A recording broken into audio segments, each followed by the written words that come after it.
Donald டிரம்பின் நிர்வாகம் இலங்கைக்கு வழங்கியுள்ள உறுதிமொழி. அனுர மீதான மக்களின் நம்பிக்கை சம்பிக்க ரணவுக்கு சாடல். மக்களுக்கு மகிழ்ச்சி தகவல். குறைக்கப்பட உள்ள மற்றொரு கட்டணம். அமெரிக்காவிற்கு சீனா கொடுத்துள்ள பதிலடி. உலக நாடுகளில் கதிகலங்க வைக்கும் ட்ரம்ப். அச்சத்தில் பிரான்ஸ்.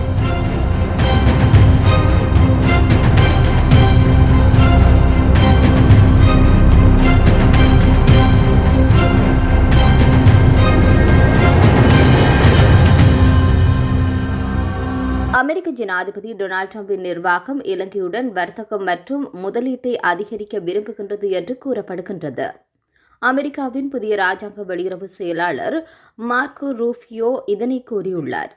இலங்கை நேற்று நாட்டினுடைய 77வது சுதந்திர தினத்தை கொண்டாடிய நிலையில் நாட்டு மக்களுக்கு அமெரிக்கா சார்பாக ராஜாங்க செயலாளர் வாழ்த்துக்களை வெளியிட்டுள்ளார். இலங்கை சுதந்திரம் பெற்றதிலிருந்து 77 ஆண்டுகளில் 2 நாடுகளும் பரஸ்பர நன்மையை அடைந்துள்ளதாக அவர் தெரிவித்துள்ளார். மேலும் இந்தோ பசிபிக் பிராந்தியம் முழுவதும் ஸ்திரத்தன்மை மற்றும் செழிப்பை மேம்படுத்துவதற்காகவும் இரு நாடுகளுக்கிடையே வர்த்தகம் மற்றும் முதலீட்டை அதிகரிப்பதற்கும் அதன் பாதுகாப்பு ஒத்துழைப்பை வலுப்படுத்துவதற்கும் அமெரிக்கா எதிர்பார்க்கின்றது என்றும் அவர் கூறியுள்ளார். ஜனாதிபதி அனுகுமார மீதான மக்கள் நம்பிக்கை வெகுவாக சிதைவடைந்துள்ளது என முன்னாள் நாடாளுமன்ற உறுப்பினர் பாட்டலி சம்பிக்க ரணவக்க தெரிவித்துள்ளார். மக்கள் எதிர்கொள்ளும் அடிப்படை பிரச்சினைகள் தொடர்பில் கவனம் செலுத்தப்படவில்லை என்றும் மாறாக மக்களை திசை திருப்பிவிடும் செயற்பாடுகளே முன்னெடுக்கப்படுகின்றன எனவும் அவர் கூறினார். இது தொடர்பில் கண்டியில் வைத்து ஊடகங்களுக்கு கருத்து தெரிவித்த அவர், சுதந்திரத்தின் பின்னரான 77 ஆண்டுகால வரலாற்றில் பல கலவரங்களுக்கு முகம் கொடுத்துள்ளோம்.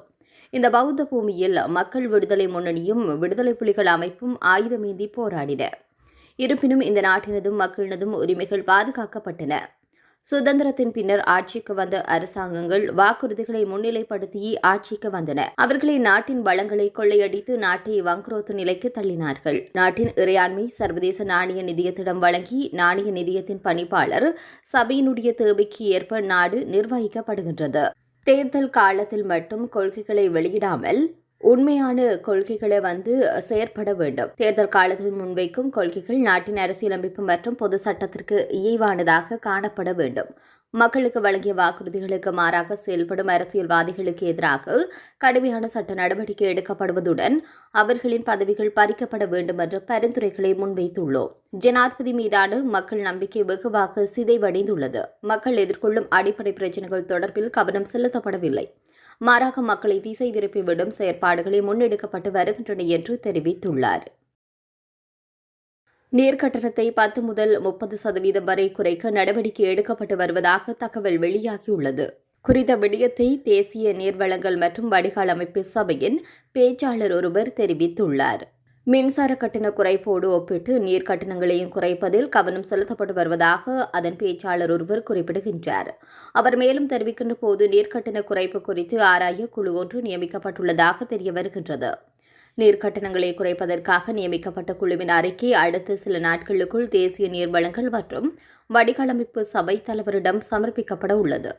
பின்னர் தலைவர் அந்த அறிக்கை விடயத்தை பொறுப்பான அமைச்சரிடம் கையளிப்பார் என்று பின்னர் அது தொடர்பான முன்மொழிவுகள் அமைச்சரவையில் சமர்ப்பிக்கப்படும் என்று தெரிய வருகின்றது. அமெரிக்க ஜனாதிபதி டொனால்ட் டிரம்பின் வரி விதிப்பிற்கு பதிலளிக்கும் வகையில் அமெரிக்க இறக்குமதியாளர்களுக்கு சீனா அதிகப்படியான வரியை விதித்துள்ளது. அத்துடன் அமெரிக்க நிறுவனமான கூகுளையும் எச்சரிக்கை பட்டியலில் சீனா இணைத்துள்ளது. சீனாவின் இந்த வரி விதிப்பு அமெரிக்காவிலிருந்து சீனாவிற்கு வருடாந்தம் இறக்குமதி செய்யப்படும் $20 பில்லியன் பெறுமதியிலான பொருட்களுக்கானது எனவும் தெரிவிக்கப்பட்டுள்ளது. எனினும் சீனாவிலிருந்து அமெரிக்காவிற்கு வருடாந்தம் $450 பில்லியன் பெறுமதியான பொருட்கள் ஏற்றுமதி செய்யப்படுகின்றன. டொனால்ட் ட்ரம்ப் கனடா மற்றும் மெக்சிகோ ஆகிய நாடுகளின் இறக்குமதி பொருட்கள் மீது 25% வரியை விதித்ததோடு சீன இறக்குமதியாளர்களுக்கு 10% வரியை விதித்திருந்தமை குறிப்பிடத்தக்கது. அமெரிக்க ஜனாதிபதியாக பதவியேற்ற நாள் முதலே ட்ரம்ப் அடுத்து என்ன செய்வாரோ என உலக நாடுகள் பல பதற்றத்தில் உள்ளன. அதற்கேற்றால் போல பதவியேற்றதுமே கனடா, மெக்சிகோ, சீனா ஆகிய நாடுகள் மீது வரிகள் விதிப்பதாக அறிவித்தார் ட்ரம்ப். இந்த நிலையில் அடுத்த ஐரோப்பிய ஒன்றியத்தின் மீது வரிகள் விதிக்கப்பட இருப்பதாக ட்ரம்ப் மிரட்டியுள்ளார். ஆக இந்த விடயம் ஐரோப்பிய நாடுகள் பலவற்றிற்கு அச்சத்தை உருவாக்கியுள்ளது.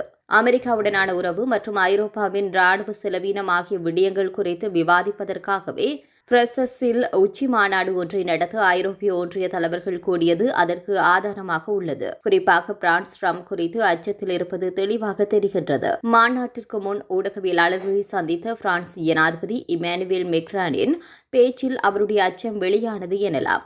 உக்ரைன் ஊடுருவலும் அமெரிக்க ஜனாதிபதி ட்ரம்ப் கொள்கைகளும் ஐரோப்பாவை ஒற்றுமையாக இருக்க வேண்டும், தன்னுடைய பாதுகாப்பிற்கு தானே பொறுப்பெடுக்க வேண்டும் என்னும் நிலைக்கு தள்ளியுள்ளதாக மெக்ரான் தெரிவித்துள்ளார். ஆனால் விடயம் என்னவென்றால் ஐரோப்பிய தலைவர்களுடைய பலர் ட்ரம்பை எதிர்க்க தயங்குகின்றனர். போலந்து, பெல்ஜியம் போன்ற நாடுகளுடைய தலைவர்கள் ட்ரம்புடன் மோதக்கூடாது, அமெரிக்காவுடன் நல்ல உறவு வைத்துக் கொள்ள வேண்டும் என்று கூறியுள்ளார்கள். ஜெர்மனியின் எதிர்க்கட்சியிடமும் இதே கருத்தை நிலவுகின்றது. ஆக ஐரோப்பிய ஒன்றிய நாடுகளையும் பயப்பட வைத்துவிட்டார் ட்ரம்ப் என்றே கூற வேண்டும்.